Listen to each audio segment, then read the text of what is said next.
Hi ಎಲ್ಲರಿಗೂ, ಮುಚ್ಚುಮರೆ ಇಲ್ಲದ ನನ್ನ ಚಾನೆಲ್ಗೆ ನಿಮಗೆ ಸ್ವಾಗತ. ಮನೆಯಲ್ಲಿ ಆದ ಕೆಲವು ಘಟನೆಗಳನ್ನು ಇವತ್ತು ತೋರಿಸ್ತೀನಿ ಬನ್ನಿ. ಬೆಳಿಗ್ಗೆ ಬೆಳಿಗ್ಗೆ ನೋಡಿ, ನನ್ನಂತರ ಪಾಪ ಜನರಿಗೆ ಪಾತ್ರೆ ತೊಳಿಲಿಕ್ಕೆ ಕೊಡ್ತಾರೆ.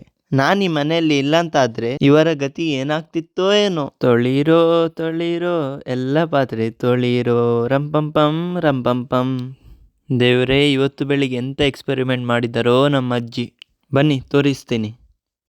ಇವತ್ತು ನಮಗೆ ಚಾಯ್ಗೆ ಬಂಡೆಕಲ್ಲನ್ನು ಬೇಯಿಸಿ ಕೊಟ್ಟಿದ್ದಾರೆ. ನಿಮಗೆ ಯಾರ ಮೇಲೆ ಆದರೂ ಸಿಟ್ಟಿದ್ರೆ ಒಂದು ಮಂಡೆಗೆ ಕೊಡಿ, ಮಂಡೆ ಪೀಸ್ ಪೀಸ್. ತಪ್ಪಿಯೂ ಇವತ್ತು ನಮ್ಮ ಮನೆ ಹತ್ರ ಬರಬೇಡಿ. ಇವತ್ತು ಈ ಕಲ್ಲು ನಿಮ್ಮ ಎಲ್ಲರ ಮಂಡೆಯ ಮೇಲೆ ಬೀಳಲು ಚಾನ್ಸಸ್ ಇದೆ. ನನ್ನ ಅಣ್ಣನ ಹಲ್ಲು ಇಷ್ಟೊಂದು ಸ್ಟ್ರಾಂಗ್ ಇದೆ ಅಂತ ಇವತ್ತೇ ನನಗೆ ಗೊತ್ತಾಗಿತ್ತು. ಎಷ್ಟು ಗ್ರೇಟ್ ನೋಡಿ, ಇದನ್ನು ಕೂಡ ಪೀಸ್ ಪೀಸ್ ಮಾಡಿ ತಿಂತಾ ಇದ್ದಾನೆ. ಇವತ್ತು ಬಂಡೆಕಲ್ಲನ್ನು ಪೀಸ್ ಮಾಡಿ ಬೇಯಿಸಿದ ಕಾರ್ಯಕರ್ತರು ತಿನ್ನುವುದರಲ್ಲಿ ಮಗ್ನವಾಗಿದ್ದಾರೆ.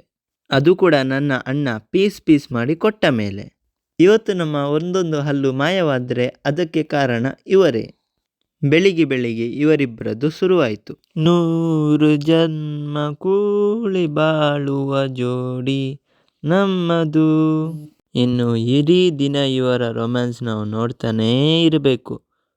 ನಮ್ಮ ದೇಶದ ನೆಕ್ಸ್ಟ್ PM ಇಲ್ಲಿ ಮಲಗಿದ್ದಾರೆ.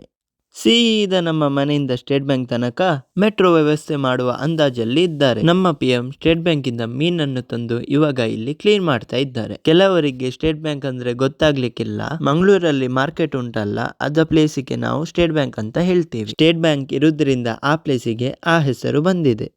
ನಮ್ಮನೆಯಲ್ಲಿ ಇವತ್ತು ಮಗು ಅಂಬೆ ಕಾಲು ಹಾಕ್ಲಿಕ್ಕೆ ಸ್ಟಾರ್ಟ್ ಮಾಡಿದ್ದೆ. ಇನ್ನು ಯಾವಾಗ ನಡಿಲಿಕ್ಕೆ ಕಲಿತದೋ ಯಾರಿಗ್ ಗೊತ್ತು.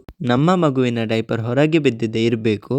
ಹುಡುಕಿ ಕೊಟ್ಟವರಿಗೆ ಡೈಪರ್ ಕಟ್ಟುವ ಜವಾಬ್ದಾರಿಯನ್ನು ವಹಿಸಿಕೊಳ್ಳಬೇಕಾಗಿ ವಿನಂತಿ. ದಯವಿಟ್ಟು ನಿಮ್ಮ ಮನೆಯಲ್ಲಿರುವ ಪ್ರಾಣಿ ಪಕ್ಷಿಗಳನ್ನು ಕಟ್ಟಬೇಕಂತ ವಿನಂತಿ. ಯಾಕೆಂದ್ರೆ ನಮ್ಮ ಮನೆಯಲ್ಲಿ ಇವತ್ತು ಕಸಾಯಿ ರೆಡಿ ಆಗ್ತಾ ಇದ್ದಾನೆ.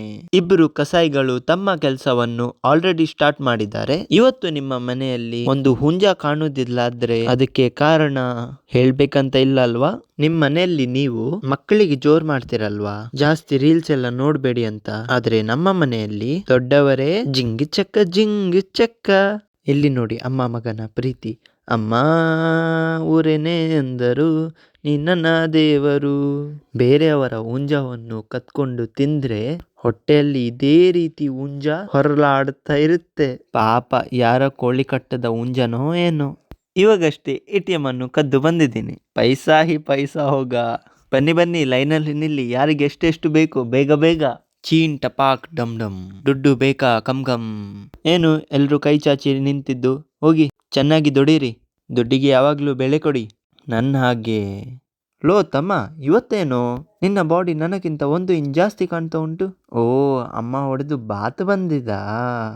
ಒಳಗೆ ಸೇರಿದ್ದರೆ ಗುಂಡು, ನಾನು ತಿನ್ನುವೆನು ತುಂಡು. ಇಲ್ಲಿ ನೋಡಿ ಬಂದ್ರು ಸಣ್ಣ ಮಕ್ಕಳಿಗೆ ಆಟ ಆಡ್ಲಿಕ್ಕೆ. ಇವರದೊಂದು ಆಟನೋ ಅಂದಾಗೆ ಇಲ್ಲಿ ಕಾಕ್ಟೇಲ್ ಹಾಕ್ತಾ ಉಂಟು. ನೀವು ಬಂದ್ರೆ ನಿಮ್ಗೆ ಕೂಡ ಹಂಚಲಾಗುತ್ತೆ. ಇವಾಗ ನನ್ನ ಅಣ್ಣ ಸೀದಾ ಇಲ್ಲಿಂದ ಹಾರಿ ಮೇಲೆ ಹೋಗ್ತಾನೆ ನೋಡಿ. ಓ, ಇವತ್ತು ಸ್ವಲ್ಪ ಗಾಳಿ ಕಮ್ಮಿ ಉಂಟಂತೆ ಮೇಲೆ, ಅದಕ್ಕೆ ಕೆಳಗಿದ್ದಾನೆ. ಗಾಳಿ ಬಂದಿದ್ದೇ ನಿಮ್ಗೆ ತೋರಿಸ್ತೀನಿ. ಅಡುಗೆ ರೂಮಲ್ಲಿ ಎರಡು ರೀತಿಯ ಚಿಕನ್ ಫ್ರೈ ಆಗ್ತಾ ಉಂಟು. ಒಂದು ನಮಗೆ ಆದ್ರೆ ಇನ್ನೊಂದು ಅಮ್ಮನಿಗೆ. ಬನ್ನಿ ಅಮ್ಮದ್ರಲ್ಲಿ ಒಂದು ಪೀಸ್ ಮೆಲ್ಲಗೆ ತಿಂದು ಅಲ್ಲಿ ಇಡೋಣ. ನ್ಯಮ್ ನ್ಯಮ್ ನ್ಯಮ್ ನ್ಯಮ್ ನ್ಯಮ್. ಸೂಪರ್. ಯಾರಿಗೂ ಹೇಳ್ಬೇಡಿ, ಬೆಳಿಗ್ಗೆನ ಹುಂಜದ ಕಾಲು ಇಲ್ಲಿ ಇದೆ. ಓಕೆ, ಇವತ್ತಿಗೆ ಇಷ್ಟು ಸಾಕು. ಹುಂಜದ ಓನರ್ ಹುಡುಕಿ ಬಂದಿದ್ದಾರೆ, ಓಡಿ ಹೋಗ್ತೀನಿ. ಬಾಯ್ ಬಾಯ್.